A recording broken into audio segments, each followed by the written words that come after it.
Doctor Zahed, আমি আবারও একটু জুলাই সনদে ফিরতে হচ্ছে। আমি ভুল না করলে আপনি 2 থেকে 3 বার বলেছেন যে রাজনীতিবিদরা আসলে মুখে যা বলেন অনেক সময় সেটা মিন করেন না। আমি একটু জুলাই সনদের যে খসড়াটা আমার হাতে আছে সেখান থেকে একটু পড়ি।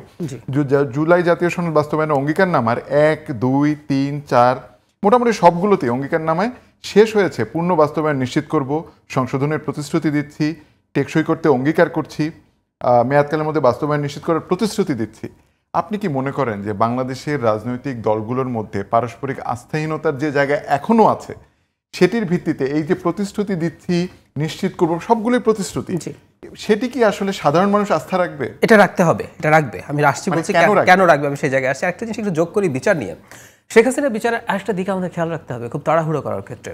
মানে আমরা শেখ হাসিনাকে যেভাবে বিচার করছি, ইন্টারন্যাশনাল স্ট্যান্ডার্ড এখন এই বিচার অ্যাকসেপ্ট করে না। আপনি যখন ক্রিমিনাল কেসের বিচার করেন তখন অনুপস্থিতিতে বিচার আন্তর্জাতিক স্ট্যান্ডার্ড না। জাতিসংঘ আমাদের এই যে ফ্যাক্ট ফাইন্ডিংস এর পর, রিপোর্টের পর বলেছে তাদের কাছে অনেক ডকুমেন্টস আছে, তারা বাংলাদেশ সরকারকে দিতে চায় যদি দুটো শর্ত মানে। একটা হচ্ছে মৃত্যুদণ্ড যদি রহিত রাখে। আমরা কিন্তু জানি পৃথিবীতে এখন ক্যাপিটাল পানিশমেন্ট উঠে যাচ্ছে এবং জাতিসংঘ তার পক্ষে। আরেকটা হচ্ছে ইন অ্যাবসেন্সিয়া বা অনুপস্থিতিতে বিচার করা যাবে না। ধরুন এই যে আইসিসির কথা আমরা বলি, আইসিসিতে মামলা আমরা করতে পারি, কিন্তু শেখ হাসিনাকে যতদিন পর্যন্ত গ্রেফতার করা না যাবে বিচার কিন্তু শুরু হবে না। আচ্ছা, এখন বিপদটা কোন জায়গায়? শেখ হাসিনা যখন দেশে এসে আত্মসমর্পণ করলেন না বা তাকে আমরা অ্যারেস্ট করে আনতে পারলাম না, তখন তিনি তার পছন্দের আইনজীবী দেওয়ার অধিকার আর রাখেন না।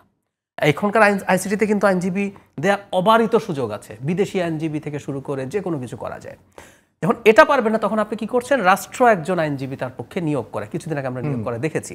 এখন তাহলে কিন্তু আমরা অনেক স্ক্রুটিনিতে থাকবো, এই প্রশ্নগুলো উঠবে।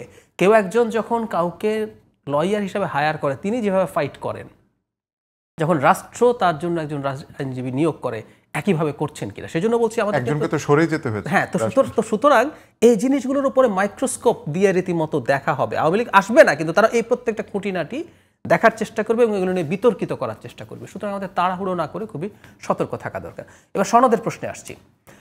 দেখুন, একটা হলো রাজনৈতিক বক্তব্য। যখন এই রিটেন ডকুমেন্ট হবে, এটা জাতির সামনে এত বেশি গেছে, এটা যখন সবাই ধরে নিলাম আমরা একমত হয়ে এটা সাইন করলেন, এটা করতে হবে। আমরা খেয়াল করব, আমি অন্য দলগুলোকে সরিয়ে রাখি, মানে ঝুঁকি তো বেশি বিএনপির জন্য, কারণ এই দলটা ক্ষমতায় যাবে, হতে পারে সে আপাতত মেনে টেনে সিগনেচার করলাম, ক্ষমতায় গেলে করব না। আমাদের 3 জোটের রূপরেখা ছিল, আমরা তো শুনি নাই। কিন্তু খেয়াল করবেন বিএনপি না এই আলোচনায় অত্যন্ত টাফ বারগেইন করেছে। কেন? বিএনপিকে মেনে নিতে পারছে, আমি আপার হাউস মেনে নিলাম, প্রপোর্শনাল রিপ্রেজেন্ট, আমি এনসিসি মেনে নিলাম, আমি সব মেনে নিলাম, তারপর করলাম না। কিন্তু ডাক্তার জাহেদ, সেটা কি আসলে আপনার ওই যে বললাম আস্থার পরিমাপক হতে পারে? না, পারে না। কিন্তু আমি বলছি এই কারণে এবার সনদে যেটা স্বাক্ষরিত হবে, বিএনপির কিন্তু বদনাম হয়েছে অনেকের কাছে। ধরুন সাংবিধানিক প্রতিষ্ঠানগুলো বা আপনার স্ট্যাটিউটরি প্রতিষ্ঠান, দুদক, এটা আপনি সরকার কেন নিয়োগ করবেন? এটা কিন্তু যুক্তি ভালো যে আপনি পারেন না, এটা তো সরকারের পার্ট না। কিন্তু বিএনপি বদনামের ভাগিদার হয়েও বলছে না আমি এটা করব। তার মানে সে ততটুকুই অ্যাগ্রি করেছে যতটুকু সে আসলে করতে পারবে। এর বাইরে মিথ্যা প্রতিশ্রুতি কিন্তু দেয় নাই শেষ পর্যন্ত। ঠিক আছে, আমি নির্বাচন কমিশনটা ছাড় দিয়েছি, আমি কিন্তু অন্য কমিশনগুলো ছাড় দিচ্ছি না। এতে বদনাম হচ্ছে না? আমরা অনেকে সত্যিকার অর্থে লজিক্যালি যদি করি, আপার হাউস যদি প্রপোর্শনাল রিপ্রেজেন্টেশন ভোটের না হয়, যদি লোয়ার হাউসের সিটের প্রপোর্শন হয়, তো আপার হাউসে তো আসলে দরকার নাই, এটা তো একটা এক্সটেনশন হয়ে গেল। কিন্তু এই বদনামের পরও সে ওখানে স্টিক করছে। তার মানে আমি এটা বোঝাতে চাইছি, যতটুকু আসলে ও করবে। সেই জন্য আমি মনে করি এবার জয়টাতে এই যে করবে, যে প্রতিশ্রুতি আছে, যদি সিগনেচার করে, এটা হবে বাংলাদেশ।